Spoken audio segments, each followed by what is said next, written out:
Hello, Mark. Thank you for agreeing to be interviewed today. Now, we go back a long way, me and you, not quite long enough for me to remember you with hair. But I do think you can vaguely remember me when I had hair. Those were happy days, weren't they? Well, we did. Well, you might have had hair in those days. I certainly didn't. So it was quite a long time ago, wasn't it? Probably early 90s, something like that. That's right. At YTV, we were together doing a few television programs, but mainly playing pool and Yeah, having the occasional night out, a bit of football as well. yeah, Um, that's true. Yeah. Tell me a bit about your current role and what it involves. Okay, so well, I'm still in Leeds. I'm creative director of Wise Owl Films. We're still quite a new company. We only started 3 years ago.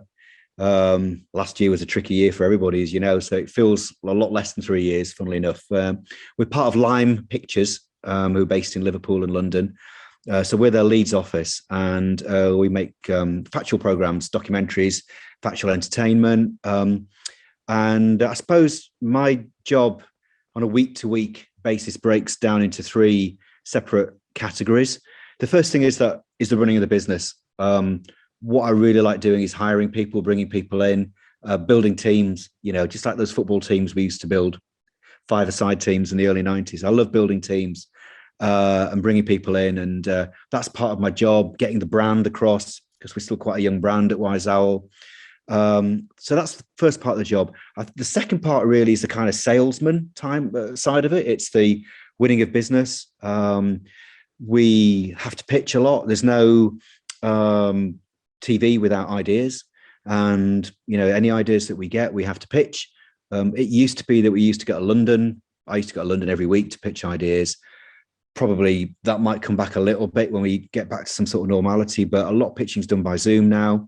And in Leeds, there's been a real development in the last couple of years with Channel 4 moving to Leeds.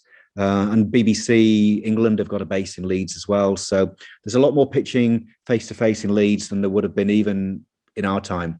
That's a really welcome development. So there's the running of the business, there's the coming up with ideas, working with the development team, the pitching.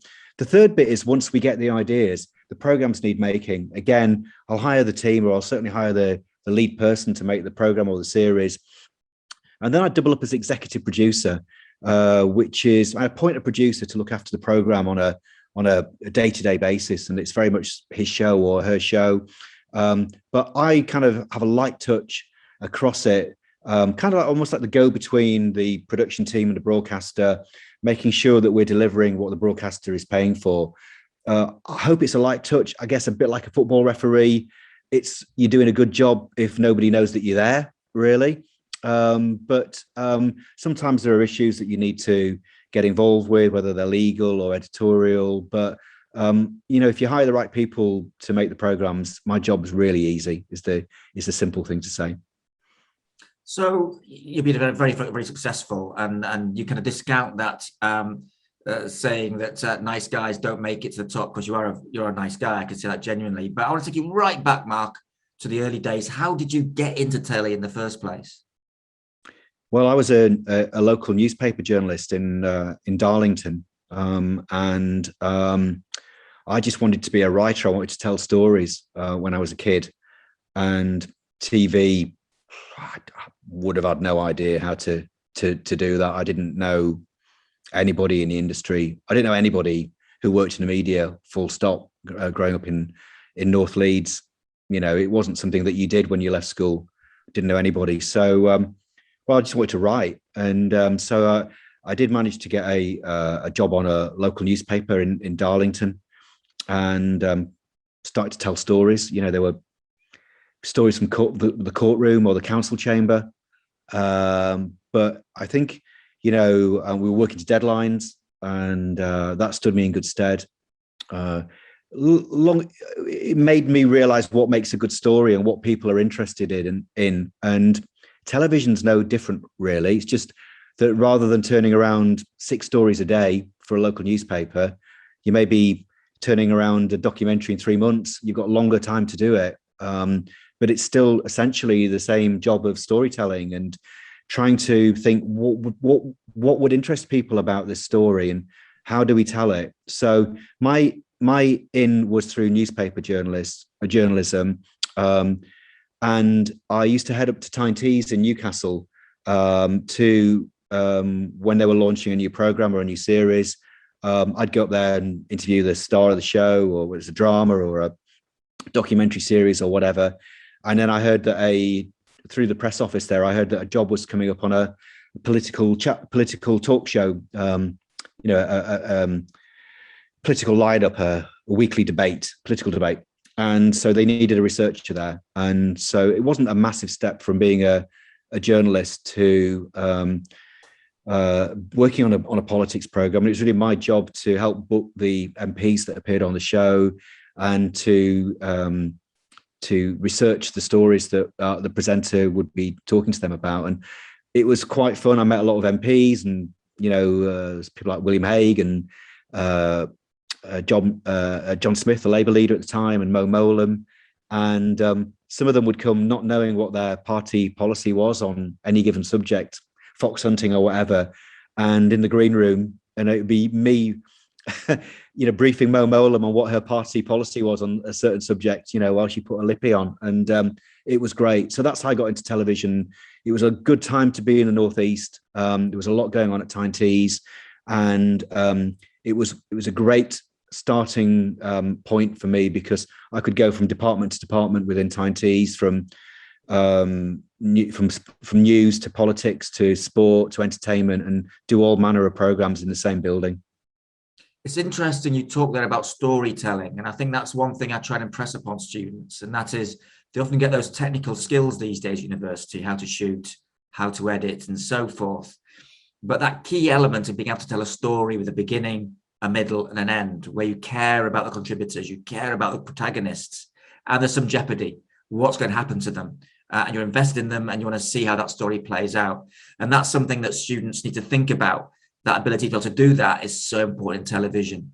Now, Mark, I want to ask you a question, which I think I know the answer to, but I want to hear your take on it. What do you think was the moment when your career suddenly went like that in terms of television? Are you going to say when I met you? Is that what you were thinking about then, or no? Well, obviously that is the main one, but secondly, the second one, yeah. Well, actually, I think a lot of it is you can be proactive and you can make things happen. You can write that email or make that phone call, and you never know where it's going to go. You can, fly kites really all over the place and always meet new people. You never know where that meeting's going to lead you. But also it's really down to luck and timing, and being in the right place at the right time. And I think more recently, as far as Wise Owl's concerned, just starting up in Leeds. I think we started up in Leeds a week or two before Channel 4 decided they were moving to Leeds.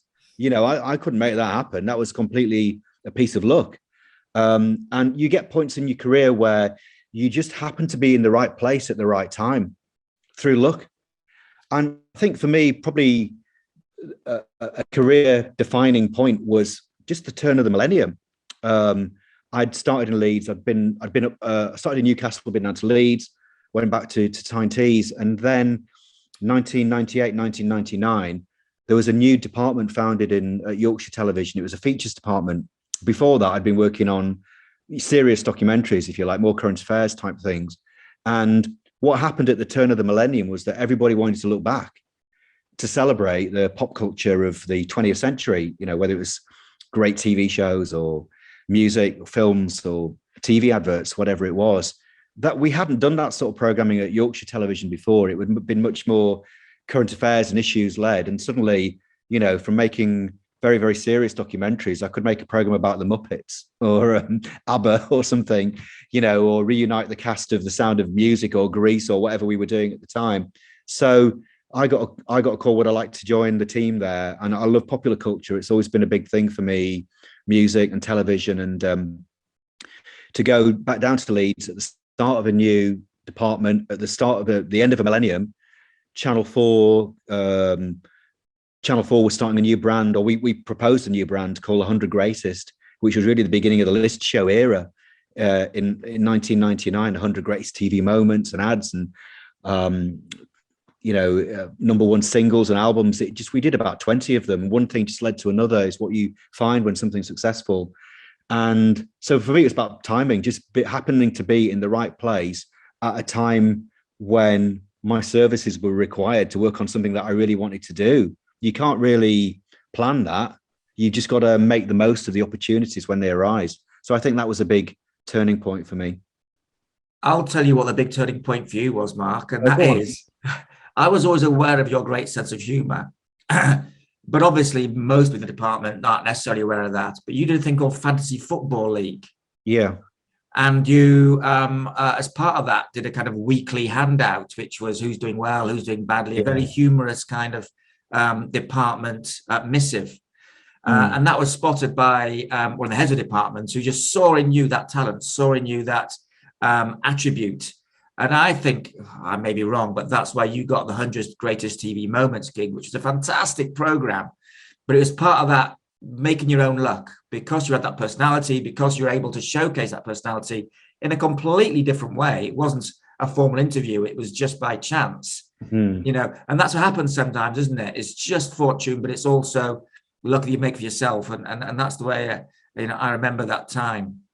Yeah, well, I suppose I was just being myself, really. I didn't think, you know, I know what you mean about the fantasy football when it all started out, probably around about 93, 94, something like that. And, but I didn't write it thinking this might get me, this might advance my career. It's just a bit of fun, really, wasn't it? But I suppose what was great was that we involved all the people in the department, whether they were researchers like I was or heads of department. And I suppose it showed a different side to what I could do. And at that point, although, you know, fantasy football was fun, we were making pretty serious documentaries at Yorkshire in the 90s. And, you know, we worked on 3D probably together and those sort of current affairs shows. So there wasn't much outlet for having fun on those programs because of the way that they were. So to have a different form, a different outlet for, you know, humor was great. And yeah, I suppose it encouraged me to write, really. And I love writing scripts. I love writing scripts for different presenters because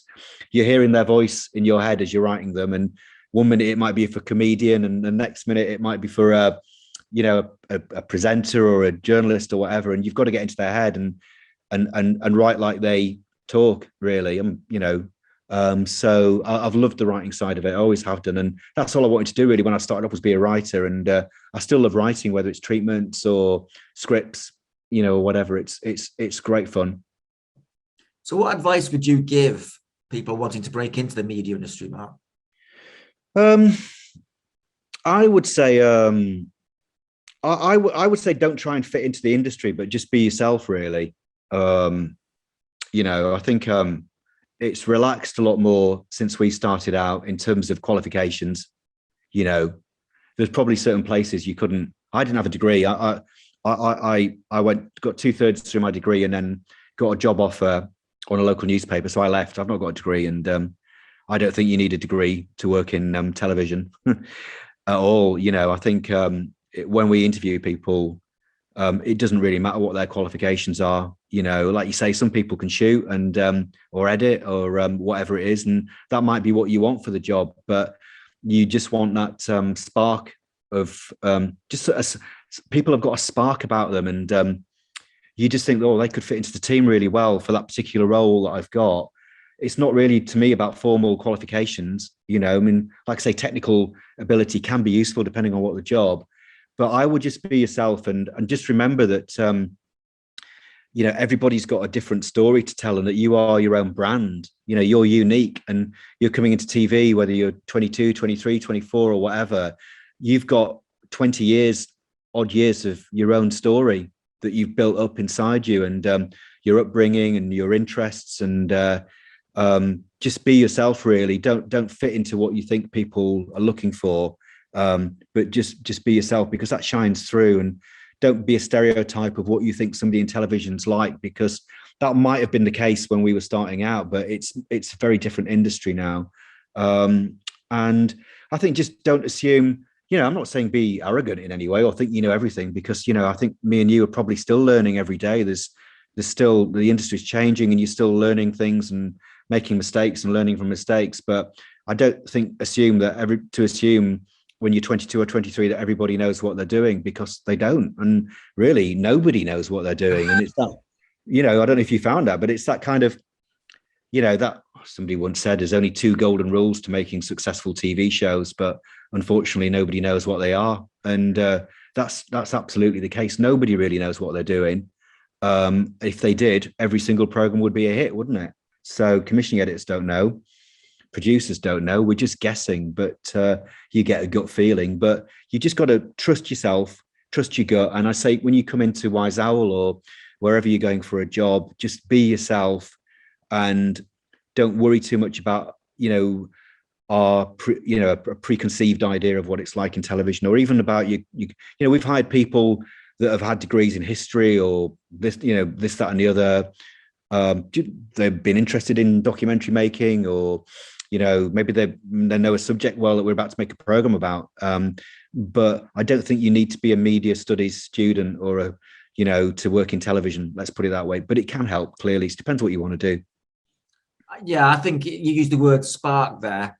I'd say I agree with you in that it's that passion. You want that passion. You want to care about a subject or ideally television, obviously, because that's the job you're trying to get. And that passion is invigorating, endearing, and captivating. And I think it's so important to show that passion when you go for an interview. What tips do you have when it comes to job interviews in the media? Do your research. I think it's good to. I think it's always good to think about what sort of. There's so much television around, and it's not always television. It's wherever it is now, and there's so many different ways that you can tell stories now in a visual way. And I think it's really helpful if that you're telling stories that you want to tell. And so I would first of all say, who would you like to work for? Really, is what are the programs or the visual content that you really like, and then check out who they are, and then contact those people first of all. And I really like the music documentaries that you've made, or the cooking documentaries, or the travelogues, or whatever. I've got a real passion for it. It's know your audience, just like us as program makers. We all have to know our audience. So we're making it for this sort of group of viewers, or younger, or whatever. And I think that people trying to get to TV should know, by their audience, I mean television production companies. Who can they see themselves working for on their dream project? Start there.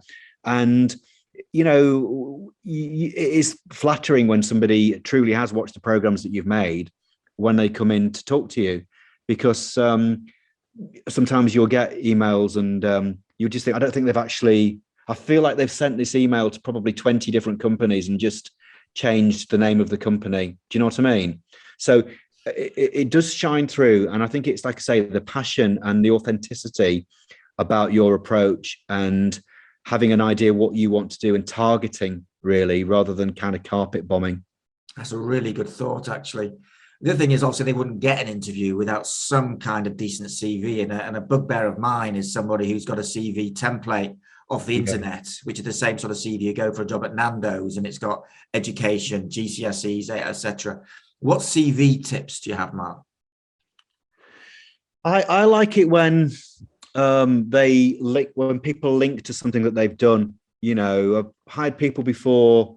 It's very difficult now, I think, because there are so many television courses around and media studies courses around, and you can see you can put a job ad out for an intern or a junior researcher or whatever, and it's very difficult to judge from somebody's CV, because you might get 20, 30, 40 almost identical CVs that they've all just graduated from this course or that course, and they all sound excellent, but sometimes it's, what more can you add to it? It might be a little bit about, I really enjoyed your documentary about X, Y, and Z, and I was intrigued that you did it this way or that way. And, so it can be a little bit like, oh, they've taken a bit of time to look into what we do. So that helps. I also like it if if it's somebody that has had some work published in some way, or they've shot something as part of their course, if they've had a university course, like a short film or whatever. That all adds to your brand and makes you slightly different to everybody else. So I like it when you can put a little bit of yourself into the CV that shows what you've already done, and kind of like like a little promise of what might be to come if you hire this person. So just try and make yourself a bit different would be my thing, and just don't be like everybody else. Everybody's different, and it's finding that little gap. As you'll know, there's kind of little niches and for people and for program makers, that they do something that nobody else does. And I think that little niche can come out in your CV. You can just be a little bit different from somebody else and just not be the same. I think just be different. Yeah, and finally, I think you'd agree with me, Mark, that TV is the best job in the world. If you're lucky, you get to go to amazing places, you get to meet fascinating people to tell their sometimes incredible stories. What would your final message be to youngsters, rookies, graduates, anybody who wants to break in to the creative industries? Well, I would say, I mean, you're right. It's amazing. And you never get time to look back at it really and think, what you've done, because you're constantly doing the next project. I think I've made at least 200 different programs or series. I can't remember a lot of them, what they would be. I've got a list somewhere. Each one's been an experience in its own way. It's like having a camera with you. It's like having a magic secret password that lets you into places, opens doors. You could be filming in a prison or a wildlife reserve, or just meeting somebody in the public eye, or just getting access to something or somewhere that you would not get access to that in real life.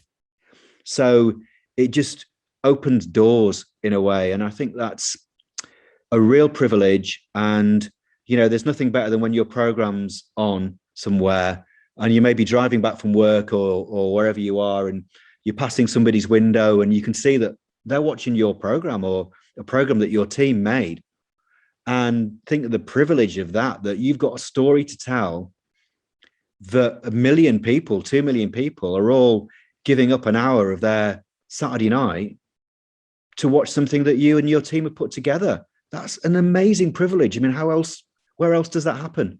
So that's why I agree with you. I think television is an incredible job, and it's for everybody is the thing to think. It's not just for some public school, Oxbridge educated person based in London. It's open up, and you can have this career in the north of England as well as in the south of England or wherever you are.